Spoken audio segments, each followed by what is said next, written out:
Hello everyone. Today I'm going to be talking about sampling and sampling designs for monitoring environmental impacts in Warburton for the Warburton Bike Trail.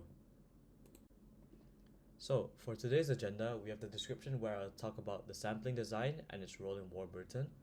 Next, we have the map and key factors for effective sampling design, sampling protocols, challenges, and proposed solutions, and lastly, adaptive management and monitoring outcomes. The Warburton Mountain Bike Destination Project aims to create extensive trails through ecological sensitive areas, but it poses risks to native vegetation, soil stability, and biodiversity. To manage these risks, a robust sampling and monitoring strategy is essential.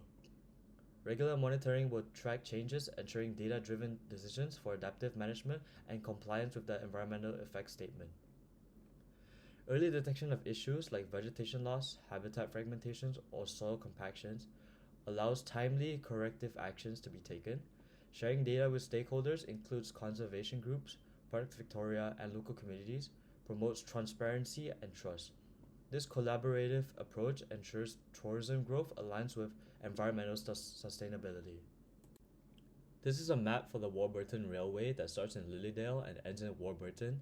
And down here we have a map that serves as a conceptual visualization to demonstrate the proposed sampling design methodology rather than representing actual trails locations at the Warburton mountain bike destination. The layout illustrates key principles of environmental monitoring, which include strategic placements of monitoring sites, like vegetation monitoring points positioned at regular intervals along trails, soil testing locations at areas of potential high impact, control sites deliberately placed in undisturbed areas away from the trails, buffer zone implementation around sensitive areas, consideration of natural features such as waterways that may influence monitoring strategies. This schematic representation will inform the actual placement of monitoring sites once applied to the real trail network, ensuring a systematic approach to the environmental impact assessment and adaptive management. Next, when designing for sampling strategies, several key factors must be considered. Environmental variation means different zones, like riparian areas, forests, and undisturbed sites, will need unique protocols to capture specific impacts. Control versus impact sites will be compared.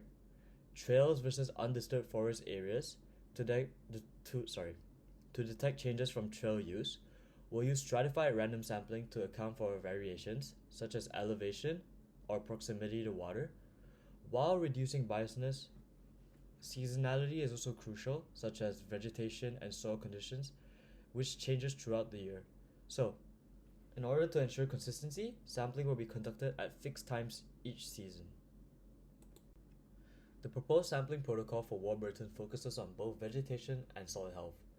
For vegetation, we'll use 1 by 1 meter quadrats along trails and in control sites, with at least 10 quadrats per zone to track species richness, species coverage, plant health, and invasive species. Baseline sampling will occur before construction, with follow-ups twice a year to monitor trends. For soil, we'll collect 3 cores per quadrant from trails and undisturbed areas, measuring pH, organic matter bulk density, and compaction. Vegetation and soil assessments will be conducted together to ensure consistent, comprehensive data collection. There are a few challenges we anticipate and have solutions for. Accessing remote areas can be tricky, so we'll pre-map sampling sites with GPS to streamline field visits and ensure efficient coverage. Seasonal variability is another factor. We'll schedule all sampling during the same season each year to minimize environmental fluctuations and maintain consistent comparable data over time.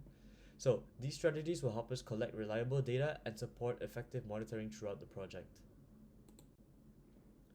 Our sampling design supports adaptive management by providing regular feedback on environmental conditions. If we detect issues like increased soil erosion or declining native vegetation, we can just adjust our trail routes or implement rehabilitation measures.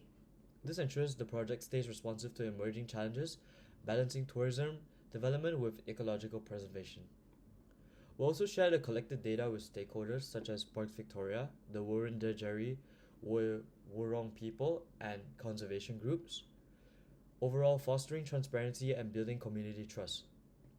So, this collaborative approach helps achieve both tourism growth and biodiversity protection. So here are the references I used in my slides. So thank you for watching.